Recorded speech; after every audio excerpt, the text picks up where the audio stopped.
ಲಕ್ಷಣವಾಗಿದ್ದಾಳೆ. ನೀವ್ ಒಪ್ಕೊಂಡ್ರಲ್ಲ ಸಾಕ್ಬಿಡಿ. ನಾನು ಒಪ್ಕೊಂಡು ಏನಮ್ಮ ಆಗ್ಬೇಕಾಗಿದೆ? ಮದುವೆ ಆಗೋ ಹುಡುಗ ಒಪ್ಕೋಬೇಕು. ಅವ್ರು ಒಪ್ಕೊಂಡಿರೋದಕ್ಕೆ ತಾನೆ ಎಂಗೇಜ್ಮೆಂಟ್ ಮಾಡ್ತಾ ಇರೋದು. ಇನ್ನೇ ತಡ ಕರ್ಸಿ ಹುಡುಗನ್ನ ಎಂಗೇಜ್ಮೆಂಟ್ ಮುಗಿಸ್ಬಿಡೋಣ. ಪದಪ್ಪ ಒಂದೇ ಒಂದ್ಸಲ ಹುಡುಗಿ ನೋಡ್ಕೊಂಡ್ಬಿಡಪ್ಪ. ಇಲ್ಲ ಕಣ, ನಾಚಿಕೆ ಆಗ್ತಾ ಇದೆ. ಒಂದ್ಸಲ ಹುಡುಗಿ ನೋಡ್ಬಿಡಪ್ಪ, ನಾಚಿಕೆ ಏನು ಎಲ್ಲ ಬಿಟ್ಟು ಹೋಗ್ಬಿಡುತ್ತೆ.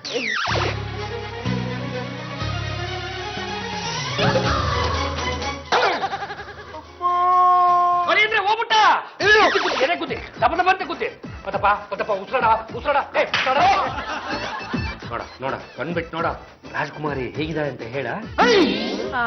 ಪದ್ಮಾವತಿಯವರೇ, ನೀವ್ ಕೊಟ್ಟಿರೋ ಹುಡುಗಿ ಫೋಟೋನೇ ಬೇರೆ, ಆದ್ರೆ ಈಗ ಬಂದಿರೋ ಹುಡುಗಿನೇ ಬೇರೆ ಅಂತ ಅನಿಸ್ತಾ ಇದೆ. ಅದೇ ಹೇಗಾಗತ್ತಮ್ಮ? ಹುಡುಗಿನೂ ಅವಳೆ, ಫೋಟೋನು ಅವಳದೆ. ಶಾಸ್ತ್ರಿಗಳೇ, ನಾನ್ ಫೋಟೋದಲ್ಲಿ ನೋಡಿದ ಹುಡುಗಿ ತೆಳ್ಳಿಗೆ ಬೆಳಗಿದ್ಲು, ಆದ್ರೆ ಇವ್ರು ನೋಡಿದ್ರೆ ಬೇರೆ ಯಾರನ್ನೋ ಕರ್ಕೊಂಡ್ ಬಂದ್ಬಿಟ್ಟಿದ್ದಾರೆ. ಈ ಅಮ್ಮನ್ ನಾನು ಹೆಂಗ್ ಮದ್ವೆ ಆಗ್ಲಿ? ಏನಪ್ಪ ಹೀಗಂತೀಯ? ನಾವು ನಿನ್ ಜೊತೆ ನಿಶ್ಚಿತಾರ್ಥ ಇದೆ ಅಂತ ಗಿರೀಶನ್ ಜೊತೆ ಸಂಬಂಧ ಕಟ್ಕೊಂಡ್ ಬಂದಿದೀವಿ. ಸಂಬಂಧ ಕಟ್ ಮಾಡ್ಕೊಂಡ್ ಬಂದಿದ್ದೀರಾ? ಏನಪ್ಪ ಏನಯ್ಯ ನಿನ್ ಮಗಳೇ? ಮಸಾಲ ದೋಸೆಗೆ ಅಂತ 200 ರೂಪಾಯಿ ಇಟ್ಕೊಂಡಿದ್ದೆ, ಇದನ್ನ ಅರ್ಪಿಸ್ಕೋಬೇಕು. ಇದನ್ನ ಯಾಕೆ ಕೊಡ್ತಾ ಇದೀಯಾ? ಯಾರೇ ಕರೆದ್ರು ಈ ಮನೆಗೆ ಮತ್ತೆ ಬರಬೇಡಿ. ಇಷ್ಟೆಲ್ಲ ಅವಮಾನ ಆದ್ಮೇಲೂ ಈ ಮನೆ ಬಿಟ್ಟು ಹೋಗ್ಬೇಕಾ? ನಾವು ಊರಲ್ಲೆಲ್ಲ ನಿಶ್ಚಿತಾರ್ಥ ಮಾಡ್ಕೊಂಡ್ ಬರ್ತೀವಿ ಅಂತ ಹೇಳಿದೀವಿ. ಹಾಗೆ ಹೋದ್ರೆ ನಮ್ಗೆ ಅವಮಾನ ಆಗಲ್ವಾ? ನಮ್ಗೆಲ್ಲ ಅವಮಾನ ಆಗಿದೆಯೋ ಅಲ್ಲೇ ಸನ್ಮಾನ ಆಗೋವರೆಗೂ ನಾವ್ ಇದೇ ಮನೇಲಿ ಇರ್ತೀವಿ. ನಾನೆಲ್ಲೋ ತಮಾಷೆ ಹೇಳಿದ್ದಾಳೆ ಅನ್ಕೊಂಡೆ.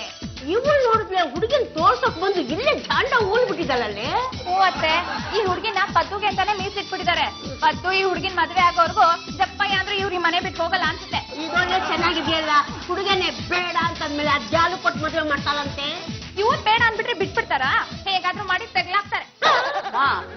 ಮನೆ ಬೊಂಬಾಟಾಗಿದೆ, ನಾವ್ ಆರಾಮಾಗಿ ಇಲ್ಲೇ ಇದ್ಬೇಡಮ್ಮ.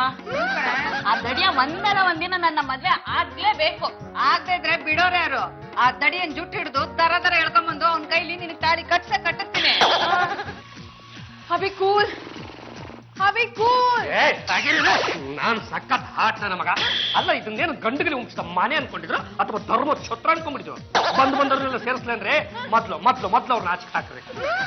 ಏನು ನಮ್ಮನ್ನ ಮನೆಯಿಂದ ಆಚೆ ಹಾಕ್ಬೇಕು ಅಂತ ಪ್ಲಾನ್ ಮಾಡ್ತಾ ಇದ್ದೀರಾ? ನಮ್ಮ ಹುಡುಗ ನೋಡೋದಕ್ಕೆ ಒಳ್ಳೆ ಮೃಗ ತರ ಇರ್ಬೋದು, ಆದ್ರೆ ಗುಣದಲ್ಲೇ ಪಾರಂ ಮೊಲ ಇದ್ದಾಗ ಕಣವ. ಇಂಥವನ್ನ ಇವಳಿಗೆ ಮದುವೆ ಮಾಡ್ಕೊಟ್ಬಿಟ್ರೆ ಮಾರನೇ ದಿವಸ ಹುಡುಗ ಮುಗ್ಬಿಡಕ್ಕಿಲ್ವಾ? ಅದಕ್ಕೇನೀಗ? ನೋಡಮ್ಮ, ನಾನು ನಿಮಗೆ ಇನ್ನು 2 ದಿನ ಟೈಮ್ ಕೊಡ್ತೀನಿ. ಈಗ 9 ಗಂಟೆ, ನಾಡಿದ್ದು 9 ಗಂಟೆವರೆಗೂ ನಿಮ್ಮ ಹುಡುಗಿ ಯಾರ ಮೇಲೂ ಸಿಡುತ್ತೇನೆ ಸಾಧು ಪ್ರಾಣಿ ತರ ಇದ್ದು ತೋರಿಸ್ಬಿಟ್ರೆ ನಾನೇ ಮುಂದೆ ನಿಂತಿದ್ದು ಇವರಿಬ್ರಿಗೂ ಮದುವೆ ಮಾಡಿಸ್ಬಿಡ್ತೀನಿ. ಇದೇ ಮಾತಾ? ನಾವ್ ಹೇಳಿ ಗಂಡಗಲಿ ಹೋಗ್ತಾರೋ ಪ್ರಾಣ ಬೇಕಿದ್ರು ಕೊಟ್ಬಿಡ್ತೀವಿ. ಆಡಿದ ಮಾತನ್ನು ಯಾವತ್ತೂ ತಪ್ಪಕ್ಕಿಲ್ಲ.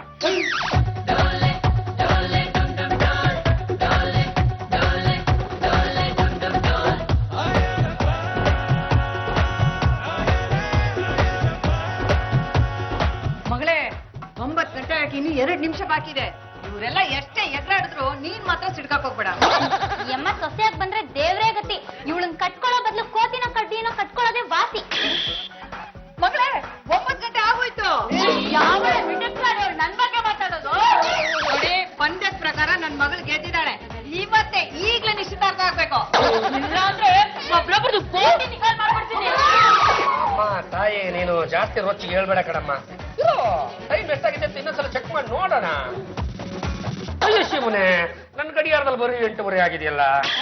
ಯಾವ್ದಕ್ಕೂ ನಿಮ್ಮ ಮೊಬೈಲ್ ಅಲ್ಲಿ ಟೈಮ್ ಎಷ್ಟಾಗಿದೆ ಅಂತ ಚೆಕ್ ಮಾಡಿ ನೋಡ್ರಿ. 9 ಗಂಟೆನೇ ಆಗಿರತ್ತೆ. ನೋಡಿ